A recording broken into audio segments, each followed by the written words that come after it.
الشيء هذا. ثاني حاجه نحن معناها نحبوا نتحاوروا مع سلطه الاشراف، خاطر كي نتحاوروا مع سلطه الاشراف نرتقيوا الى مستوى معناها نتاع انه نأسسوا دوله معناها واضحه، دوله واضحه للعيان. شنو ما عادش الانسان يعيش في شكوك، والانسان توا يعيش في شكوك، الانسان ما عادش فاهم روحه اش قاعد يعمل.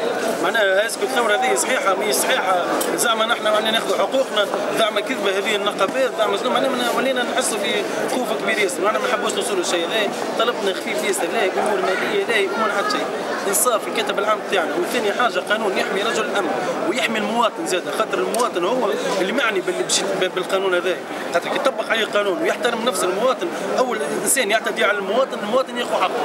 معناها القانون هذا تسمعوا برشا ناس شنو هو القانون يحبوا عون الامن، معناها شنو معناها باش يمارسوا صلاحياتهم في استعمال القوى المفرطه، لا ماهيش صلاحياتنا في القوى المفرطه.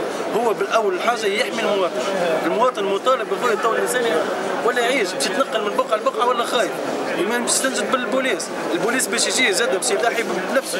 حاجتين، يا تنجح المهمه اللي باش يقوم بها ولا ما تنجحش، لان ثم عائله وراء، زاد شكون هو مسؤول على العائله نتاعو. انا نتصوروا طبعا بعد الثوره ما عندناش نرجعوا لتالي ونوخروا تالي، نحبوا نقدموا الناس الكل قدام. ماك تشوف حاصل صاير العمل العادي ماشي، هذه معناها اشاره حمراء، وكانت حس حاجه اللي نحن الشاره هذه لابسينها وفيها علم تونس.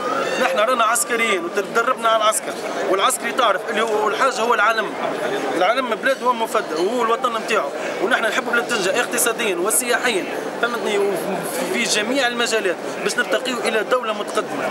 لكن كاتب عام يتوقف 6 شهور عن العمل على خاطر سرح ولا قال ولا كذا، واللي هبط العالم يتحكم 6 شهور وسرسي، مش معقول.